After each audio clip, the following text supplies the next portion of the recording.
Good evening. Tonight we're reading Sense and Sensibility by Jane Austen. Chapter 39. The Miss Dashwoods had now been more than 2 months in town, and Marianne's impatience to be gone increased every day. She sighed for the air, the liberty, the quiet of the country, and fancied that if any place could give her ease, Barton must do it. Elinor was hardly less anxious than herself for their removal, and only so much less bent on its being effected immediately, as that she was conscious of the difficulties of so long a journey, which Marianne could not be brought to acknowledge. She began, however, seriously to turn her thoughts towards its accomplishment, and had already mentioned their wishes to their kind hostess, who resisted them with all the eloquence of her goodwill, when a plan was suggested, which, though detaining them from home yet a few weeks longer, appeared to Elinor altogether much more eligible than any other. The Palmers were to remove to Cleveland about the end of March, for the Easter holidays, and Mrs. Jennings, with both her friends, received a very warm invitation from Charlotte to go with them. This would not in itself have been sufficient for the delicacy of Miss Dashwood, but it was enforced with so much real politeness by Mr. Palmer himself, as joined to the very great amendment of his manners towards them since her sister had been known to be unhappy, induced her to accept it with pleasure. When she told Marianne what she had done, however, her first reply was not very auspicious. "Cleveland?" she cried with great agitation. "No, I cannot go to Cleveland." "You forget," said Elinor gently, "that its situation is not in the neighbourhood of—" "But it is in Somersetshire. I cannot go into Somersetshire. There, where I looked forward to going. No, Elinor, you cannot expect me to go there." Elinor would not argue upon the propriety of overcoming such feelings. She only endeavoured to counteract them by working on others, and represented it, therefore, as a measure which would fix the time of her returning to that dear mother whom she so much wished to see, in a more eligible, more comfortable manner than any other plan could do, and perhaps without any greater delay. From Cleveland, which was within a few miles of Bristol, the distance to Barton was not beyond 1 day, though a long day's journey, and their mother's servant might easily come down there to attend them down. And as there could be no occasion for their staying above a week at Cleveland, they might now be at home in little more than 3 weeks' time. As Marianne's affection for her mother was sincere, it must triumph, with little difficulty, over the imaginary evils she had started.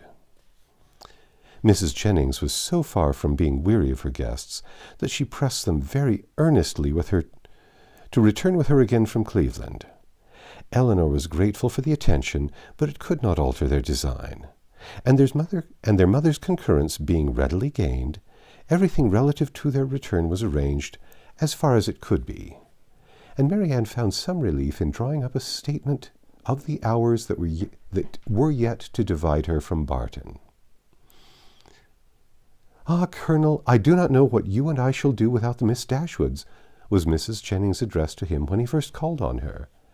And their leaving her was settled, "for they are quite resolved upon going home from the Palmers, and how forlorn we shall be when I come back. Lord, we shall sit and gape at one another as dull as 2 cats." Perhaps Mrs. Jennings was in hopes, by this vigorous sketch of their future ennui, to provoke him to make that offer which might give himself an escape from it, and if so, she had soon afterwards good reason to think her object gained. For, on Elinor's moving to the window to take more expeditiously the dimensions of a print which she was going to copy for her friend, he followed her to it with a look of particular meaning, and conversed with her there for several minutes. The effect of this discourse on the lady, too, could not escape her observation, for though she was too honourable to listen, and had even changed her seat on purpose that she might not hear, to one close by the pianoforte on which Marianne was playing, she could not keep herself from seeing that Elinor changed colour, attended with agitation, and was too intent on what he said to pursue her employment. Still further, in confirmation of her hopes, in the interval of Marianne's turning from one lesson to another, some words of the Colonel's inevitably reached her ear, in which he seemed to be apologizing for the badness of his house. This set the matter beyond a doubt. She wondered indeed at his thinking it necessary to do so, but supposed it to be the proper etiquette. What Elinor said in reply she could not distinguish, but judged from the motion of her lips that she did not think that any material objection. And Mrs. Jennings commended her in her heart for being so honest. They then talked on for a few minutes longer without her catching a syllable, when another lucky stop in Marianne's performance brought her these words in the Colonel's calm voice. "I am afraid it cannot take place very soon." Astonished and shocked at so unlover-like a speech, she was almost ready to cry out, "Lord, what should hinder it?" but, checking her desire, confined herself to this silent ejaculation. "This is very strange. Sure he need not wait to be older." This delay on the Colonel's side, however, did not seem to offend or mortify his fair companion in the least, for on their breaking up the conference soon afterwards, and moving different ways, Mrs. Jennings very plainly heard Elinor say, in a voice which showed her to feel what she said, "I shall always think myself very much obliged to you." Mrs. Jennings was delighted with her gratitude, and only wondered that after hearing such a sentence, the Colonel should be able to take leave of them, as he immediately did, with the utmost sang-froid, and go without making her any reply. She had not thought her old friend could make so indifferent a suitor. What had really passed between them was to this effect. "I have heard," said he with great compassion, "of the injustice your friend Mr. Ferrars has suffered from his family. For if I understand the matter right, he has been entirely cast off by them for persevering in his engagement with a very deserving young woman. Have I been rightly informed? Is it so?" Elinor told him that it was. "The cruelty, the impolite cruelty," he replied with great feeling, "of dividing or attempting to divide two young people long attached to each other is terrible. Mrs. Ferrars does not know what she may be doing, what she may drive her son to.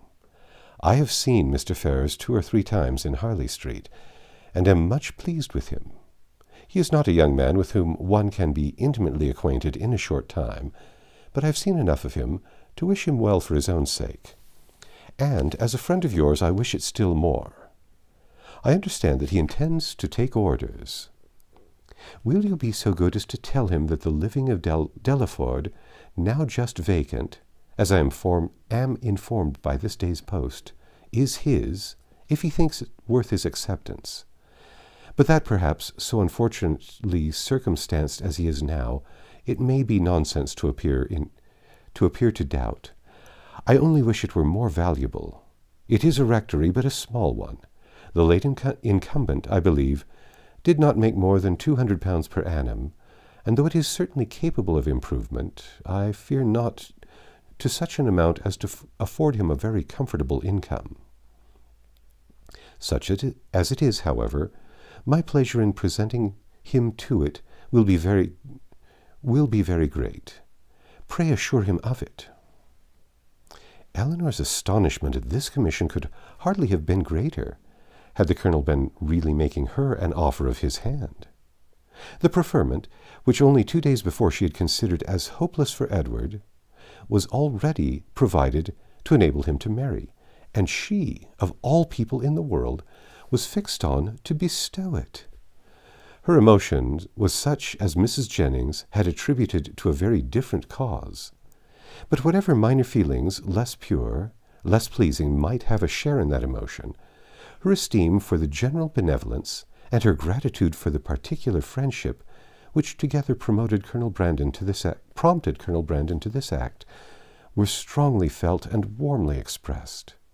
She thanked him for it with all her heart, spoke of Edward's principles and disposition with that praise which she knew them to deserve, and promised to undertake the commission with pleasure, if it were really his wish to put off so agreeable an office to another. but at the same time she could not help thinking that no one could so well perform it as himself. It was an office, in short, from which, unwilling to give Edward the pain of receiving an obligation from her, she would have been very glad to be spared herself. But Colonel Brandon, on motives of equal delicacy, declining it likewise, still seemed so desirous of it being given through her means that she would not on any account make further opposition. Edward, she believed, was still in town, and fortunately she had heard his address from Miss Steele. She could undertake, therefore, to inform him of it in the course of the day. After this had been settled, Colonel Brandon began to talk of his own advantage in securing so respectable and agreeable a neighbor, and then it was that he mentioned with regret that the house was small and indifferent, an evil which Eleanor, as Mrs. Jennings had supposed her to do, made very light of, at least as far as regarded its size. "The smallness of the house," said she, "I cannot imagine any inconvenience to them, for it will be in proportion to their family and income." By which the colonel was surprised to find that she was considering their marriage as the certain consequence of the presentation, for he did not suppose it possible that Delaford Living could supply such an income as anybody in his style of life would venture to settle on, and he said so. "This little rectory can do no more than make Mr. Ferrars comfortable as a bachelor. It cannot enable him to marry. I am sorry to say that my patronage ends with this, and my interest is hardly more extensive. If, however, by any unforeseen chance it should be in my power to serve him further, I must think it very differently of him from what I do now. If I am not as ready to be useful to him then as I sincerely wish I could be at present. What I am now doing indeed seems nothing at all, since it can advance him so little towards what must be his principal, his only object of happiness. His marriage must still be a distant good. At least I am afraid it cannot take place very soon." Such was the sentence which, when misunderstood, so justly offended the delicate feelings of Mrs. Jennings. But after this narration of what really passed between Colonel Brandon and Eleanor, while they stood at the window, the gratitude expressed by the latter on their parting may perhaps appear, in general, not less reasonably excited, nor less properly worded, than if it had arisen from an offer of marriage. That's the end of chapter 39. Come back tomorrow and we'll read chapter 40.